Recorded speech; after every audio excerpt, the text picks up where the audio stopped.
تو پھر اس کے لیے کچھ قربان کرنے کو بھی تیار ہو جاؤ نا. اور حل کیا ہے؟ حل صرف یہ ہے کہ بجٹ سرپلس دے دیں صوبے. سرپلس کا کیا مطلب ہے؟ کہ صوبوں نے جو خرچ کرنا ہے اس سے کم خرچ کریں. جب کم خرچ کریں گے تو وہ پیسے وفاق کے پاس آ جائیں گے. اب آپ بتائیں یہ جگاڑ نہیں ہے تو یہ کیا ہے؟ اسی NFC کے اندر رہتے ہوئے بھی سسٹینیبل سولوشنز بنائے جا سکتے ہیں. مثال کے طور پر جو سب سے بڑی بات ہے کہ جب صوبوں کی ذمہ داری ہے سوشل ویلفیئر، تمام سوشل سیکٹر آپ کا ہے، تو بے نظیر انکم سپورٹ پروگرام بھی صوبوں کا ہونا چاہیے، وہ بھی آپ کا ہے. دوسری بات یہ ہے جو بجلی کی اور گیس کی سبسڈی ہے وہ بھی تو سوشل ویلفیئر کا کام ہے نا. بجلی کی سبسڈی کسی کو غریب کو کیوں دی جاتی ہے؟ ویلفیئر کے لیے دی جاتی ہے. تو وہ وفاق کیوں دے؟ اس کی بھی آپ ذمہ داری اٹھا لیں. پھر جو چوری ہوتی ہے آپ کے ہاں گیس کی، جس میں 7 حکومت شامل ہو جاتی ہے، کبھی صوبائی حکومتیں تعاون نہیں کرتی، پورے ضلع بجلی نہیں دیتے، ضلعوں کے ہیڈ کوارٹر بجلی نہیں دیتے، اور کوئی پولیس واپڈا کے ساتھ تعاون ہی نہیں کرتی. وہاں واپڈا والے جائیں تو مار کھا کے واپس آ جاتے ہیں. تو کیا چوری کو روکنا ان کی ذمہ داری نہیں ہے؟ ڈسٹریبیوشن میں حصہ ڈالنا ان کی ذمہ داری نہیں ہے؟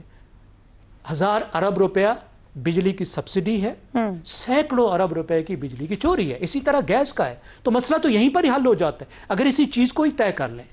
اب اس کے جو آگے مزید حل ہے کہ وفاق اپنے خرچے کم کرے، اس پہ وفاق تیار نہیں ہے. وفاق اپنی آمدنی بڑھائے، ٹیکس نیٹ کو بڑھائے، بجائے اس کے کہ جن سے ٹیکس لیا جاتا ہے. یہ جو آپ زیغل صاحب بات کر رہے ہیں، آج ایک رپورٹلی چھپا ہوا بھی رضا ربانی کے حوالے سے کہ یہ جو وفاق اپنے خرچے نہیں کم کر پا رہا، وزارتیں جو ڈیوالو ہونی تھی وہ نہیں کی، اپنے ٹیکس نہیں کلیکٹ کر پا رہا ہے، تو وہ تجویز دیتے ہیں کہ صوبوں کو دے دیں، صوبہ ٹیکس کلیکٹ کرے، اور پھر CCI کے سامنے رکھا جائے کہ وفاق کو جو درکار ہے تو پھر وہ صوبوں کے ذریعے وہاں چلا جائے CCI کے تھرو. یہ کیا قابل عمل ہے؟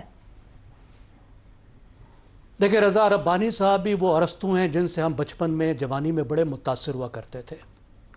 اب ان کی باتیں سنتے ہیں تو سوچتا ہے دل کہ اب ہنسیں یا روئیں. جو صوبوں کے پاس ٹیکسز ہیں ان کو کتنے صوبے جمع کر رہا ہے؟ دیکھیں کل ٹیکسز کی بات ہوئی. بھارت 18% GDP کا ٹیکس جمع کرتا ہے، جس میں سے 7% اس کے صوبے جمع کرتے ہیں جن کو ریاستیں کہتی ہیں. 11% وہاں پہ وفاق جمع کرتا ہے. پاکستان میں صوبے کتنے جمع کرتے ہیں؟ 1%. تو صوبے کیسے جمع کر لیں گے؟ انہوں نے زراعت کا جو پاکستان کی معیشت کا چوتھائی ہے اس کا کتنا جمع کر لیا ہے؟ GST کے جو سروسز ہیں اتنے کس کے کتنے جمع کر لیے ہیں؟ صوبے نہ تو اپنا خرچ کم کرنے کو تیار ہیں، نہ ذمہ داری لینے کو تیار ہیں، نہ ٹیکسز بڑھانے کو تیار ہیں. اس وقت تو بنیادی مسئلہ مرکز سے زیادہ بنیادی مسئلہ صوبے بنے ہوئے ہیں. تو یہ جو بندوبست ہے اس کو عارضی کہوں پھر ابھی فی الحال واپس پھر اسی معاملے پہ بات آئے گی. جی بالکل عارضی ہے. جی جگاڑ ہے، جگاڑ از دا ورڈ. یہ صرف جگاڑ. وہ تو ہم پرماننٹلی جگاڑیں کر رہے ہیں نا، بٹ ہمیں کیا واقعی شہزاد صاحب میں آپ کی طرف آؤں، کیا یہ مالی سیاسی مفاہمت واقعی NFC اور بڑی ساختی اصلاحات کو ختم کر دے گی، یا محض ایک وقتی بندوبست ہے جو اصل تبدیلیوں کو مزید پیچھے کی طرف دھکیل رہا ہے؟ عائشہ، یہاں ہمارے معاشرے میں جب کسی کے ہاں اولاد پیدا ہوتی ہے، خاص طور پر لڑکیاں، تو جو دعا دی جاتی ہے کہ دعا کریں اللہ اس کے مقدر اچھے کرے.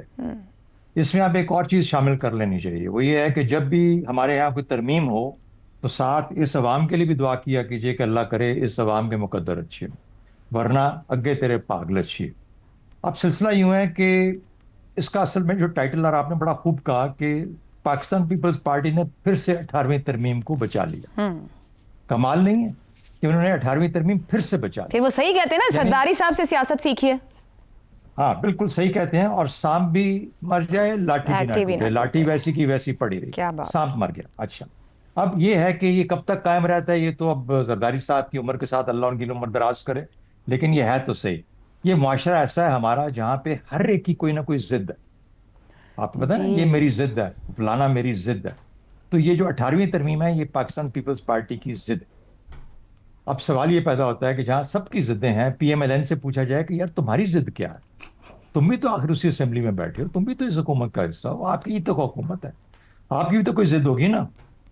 یعنی روزانہ ہمیں آ کے وزیر جو ہیں انٹرویو میں ٹیلی ویژن چینلز پہ بیٹھ کے یہ بتاتے ہیں کہ 18ویں ترمیم نے یہ نقصان کیا، یہ کیا، یہ کیا، یہ کیا. اور کتنا آسان ہے کہ 1200 ارب کے لیے زرداری صاحب کے پاس بیٹھ کے 1200 ارب لیے، جیب میں ڈالے اور کہا کہ بالکل ٹھیک ہے 18ویں ترمیم کو ہم. اور یہ وہ وزیر ہیں جو بتاتے رہے کہ فیصلہ ہو گیا ہے کہ NFC فارمولے میں تبدیلی ہونی ہے، یہ وہ بتاتے رہے ہمیں.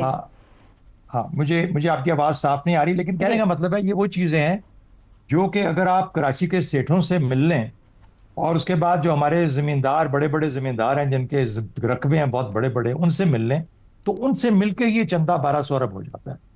تو 18ویں ترمیم کا نہ ذکر ہوگا، نہ ایف سی ایوارڈ کا ذکر ہوگا، نہ بی اے ایس پی کا ذکر ہوگا، آپ کو آرام سے ہر سال 1200 ارب مل سکتا ہے. یہ تو بات ہی کوئی نہیں 1200 ارب کی. میرا خیال ہے یہ تو حکومت کے اندر سے بھی 1200 ارب نکل سکتے تھے.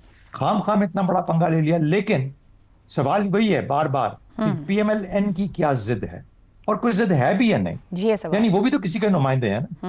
18ویں ترمیم کے بارے میں انہوں نے بھی تو آواز اٹھائی ہے نا. 18ویں ترمیم کے بارے میں باقی ممبران جو ہیں اسمبلی میں بیٹھے ہیں وہ بھی تو آواز اٹھاتے ہیں نا. تو ان کی آواز میں دم کیوں نہیں ہے؟ یہ 1200 ارب پہ کیوں ان کی آواز ختم ہو جاتی ہے، بند ہو جاتی ہے؟ تو یہ مسائل ہیں جو کہ ہمارے میرے خیال میں اس سے بڑا مسئلہ میری نظر میں آپ کے ہاں اور کچھ نہیں ہے جو سب کے سامنے ہے. بندوبست کر دیا گیا ہے، اس نظام کے نیچے ایک اور بندوبست ہو گیا ہے، اور اس بندوبست کے ساتھ جو آپ کا ریفارم کا نظام تھا جو آپ نے بہتری لے کے آنی تھی. دیکھیے آئین کیا ہے، جب کہتے ہیں نا ذوالفقار علی بھٹو صاحب بے شک انہوں نے آئین بنایا، بے شک 1956 کا آئین تھا، اس کو تھوڑا سا ریگرگیٹیٹ کر کے اس کو دوبارہ بنا کے ایک بائی کیمرل بنا کے اس کو پیش کر دیا. ان کے اپنے دور میں 7 ترامیم ہوئیں. جب انہوں نے آئین پاس کیا اس کے with in the next 3 years انہوں نے 7 ترمیمیں 4 سال میں کر دی. تو کہنے کا مطلب یہ ہے کہ یہ کوئی ترمیم کرنا کوئی اتنا بڑا مسئلہ نہیں ہے. ترمیموں میں بھی ترامیم ہوتی ہیں. یہ آئین ایک وقت کی ضرورت کو ایڈریس کرتا ہے. جو معاملات ہوتے ہیں اپنے ملک کو گورننس بہتر کرنے کے لیے لے کے چلنا ہے. جب آپ ریئلائز کرتے ہو جو ہم سوچ رہے تھے ایسا ہوا نہیں، یہ کام ایسا ہو نہیں پا رہا، صوبوں میں اتنی سخت نہیں ہے، صوبوں میں نظام نہیں ہے، یہ کر نہیں پا رہے، تو پھر اس کو تبدیل کرنا لازم ہوتا ہے. آفٹر آل آئین تو بنا ہے نا اشرافیہ کے لیے، حکومتوں کے لیے نہیں، عوام کے لیے. اور اگر عوام کو ان کی مرضی کی چیزیں نہیں مل رہی، گورننس نہیں مل رہی، سروسز نہیں مل رہی، ان کے کام نہیں ہو رہے، ان کی زندگی میں آسانی نہیں ہے، تو پھر یہ کس کام کے آئین اور کس کام کے پارلیمنٹ اور کس کام کے حکومتیں اور یہ سارا کچھ نظام. میرا خیال ہے کہ یہ ٹورڈز دی جسے کہتے ہیں نا کہ اپنے اینڈ کی طرف آہستہ آہستہ نظام آہستہ آہستہ جا رہا ہے. کچھ نہ کچھ ان کو کرنا پڑے گا. یہ حکومت خاص طور پہ P M L N they have to wake up, کیونکہ ان کے بغیر اٹھے ہوئے اپنی بات کو منوائے ہوئے اپنی بات جس میں یقین کرتے ہیں، جس میں ان کا ایمان ہے، اور اگر ایمان ہے ہی نہیں اور 1200 ارب کے چیز کے ذریعے ہر چیز برابر ہو جاتی ہے تو پھر لیتے رہے 1200 ارب اور دیکھیں کب تک زندہ. ٹھیک ہو گیا. جو شہزاد صاحب جو بات کرتے ہیں کیا کوئی نون لیگ کی ضد ہے بھی یا نہیں، مجھے ایسا لگتا ہے ضد ہی ٹوٹ چکی ہے، بس وقت گزارنے والا حال ہو گیا.